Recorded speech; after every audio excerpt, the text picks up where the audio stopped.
comes to your mind when you hear the word gender-based violence? I know most of you think about inequalities against women at work, education, sexual harassment, or domestic violence. But did you know that those small insults thrown at women online, for example, Facebook, Twitter, Instagram, are a form of gender-based violence? Take an example of the leakage of nudes these days going around. That is a form of gender-based violence. Well, don't miss out with me, your girl Irene Marunga.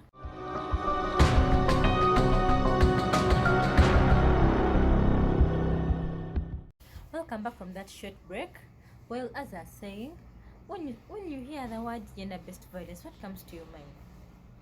I know most of you will think about domestic violence, that is women being beaten by their husbands at home, bullying of girls at school, you get. But there's some aspect we don't look into when we look at gender-based violence. That's the online gender-based violence. Many things are happening online. Women are suffering online. Girls, we are suffering online. And you know what hurts most? Is that these things are being done by people in our community. The people that are close to us. Look at Facebook. These days you post a picture of yourself if you're a girl. If it's showing your body, they'll start abusing you. Abuse your body shame you. But it's unfortunate that when a man posts a pic of himself naked, let's say in a swimsuit, no one will comment negatively about it. But be a girl. Look, take an example of Nwaji's photos that she posted when she was in a swimsuit. People blasted her. They trolled her for her body, for the holes she had in the bums. Seriously. It is unfortunate that when a boy posts such a photo, you won't get any negative things. No negative comments, but... And you know what is disappointing? One of the causes of this online gender-based violence is the unfair policies of the government. Take an example of the Computer Misuse Act. It doesn't really cater for women, it just empowers men. We'll take an example of the case of the former MP of what was she, the female or something like that, Sylvia Rawogo. We all know that story of her and some young boy, Brian. This is a boy who's in his 20s and is here trying to send love messages to an old woman of 30 years plus. And what is more hurting is that when this woman goes to report, people look at it as if it is a joke, like how can she report such a minor thing to police? Not forgetting that those messages, my dear, not everyone is in love, you get ya. And first of all, this woman is married, you get. And getting a message from a stranger you don't know, telling you how they love you. Many girls out there don't have money to buy data. You know, these days data is expensive, and now provided that they've put 12%, so it becomes hard for girls to buy data, especially as school-going girls. So some girl will end up just because she wants to be online, she'll end up being exploited by a man. You see someone online, but you don't know the reason as to why, like the force behind her being online, you get. And then another thing, gadgets are becoming expensive, you people. Because remember, the better the phone, the better the internet connections you get. So you hear stories of how university students, I won't mention any particular university, but we all know that university students especially, they'll go sleeping around with men that they call sugar daddies, just because they want to get those expensive phones. And of course, nothing comes for free in Uganda. Those are the people you find that their videos have been leaked on social media. Just because of a small misunderstanding like this, your whole life will be shattered. But it is unfortunate that there are things we do for boys or men and we don't expose them. But it's funny how for them they want to expose us, you get. And that is so hurting. Seriously, boys, when they call. I didn't even say this in Luganda because it's really too much. We do for you things that you don't put into the public, but it is really very funny that for you do small things for us and then you put them, you just end up shattering all our dreams. By the time someone sends you their pictures, their videos, they've trusted you. But we also have the case of peer pressure from men. Yeah, you know, most of these apps, especially we look at these photo sharing apps like Instagram, if of course you can just post your photo you can just post your photo if you if you look at most of those photos on Instagram, most of the people that can be trending, those people are half naked. Those are the people that are half naked. And there is this trend that is happening that you pay and then you promote it, like your account is promoted. But the photos they asked you to bring to give them for them to post for you, they're really so ashaming. It's really alarming. Like they're exposing your body. And these men that are always like they give that false confidence to girls or women that if you expose maybe like this part people will be like you get, and it is mainly the men that they be targeting. When you talk about gender-based violence, not only look at how the women are abused or trolled on social media, but there are some men who are restricted by their men, especially those in rural areas.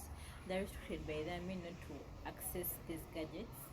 So that is like we all have a right of expression. Yes, we all know that. So if you refuse me from like accessing a gadget, and most of the information these days is passed through the phones and all that, so that someone will be left out, you get. So doesn't mean the rural areas are left out just because of the rigidity of their men, like culture backwardness. So I don't think that is really necessary. Yeah, because we all have a right of expression.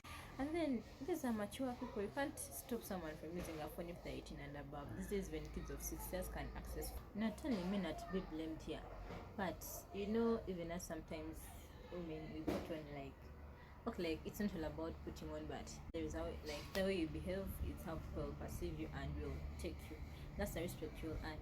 So, of course, if you're this person who always posts those pictures half naked or those things, of course that's the audience you will get, and those are the comments you will be getting. You get, because of not everyone will support you, but you always have supporters and those who don't support you. So the way you put yourself out there on social media platforms is the way you will be respected, and those are the different comments you will be getting. So you should not blame men for every online gender-based violence. No, even you women are a cause for all that. So you have to work upon yourself. Did you know that also the lack of skills among women is also a cause of online gender-based violence? Skills, I mean these ICT skills, the use of computers, phones, radios, and those things. You get it? Let's take a look at people in the rural areas. Someone is in a rural area, let's say Karamoja, there is no network, there are no computers. If they have the phones they can afford are these small phones that we call Katochi or the Nokia or the small Itels. And then if they have a smartphone, they won't know if they will get it, they won't know how to operate it. And if they can't get it, then maybe the costs are too high, you get. So people like they'll end up missing out. And if they get access to the phones, those are the people you find forwarding everything.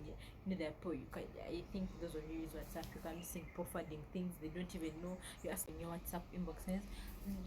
I think you've got the scenarios of someone just sending for you a thing, a document, a text, and you'll be like, what is this? And they'll be like, I also don't know, they just sent it to me, I also sent it to you, like that. You get those things.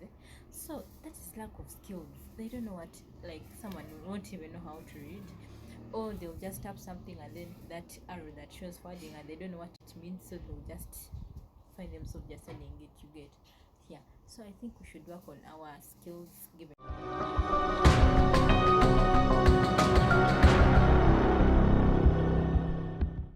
Well, what would be the best way forward?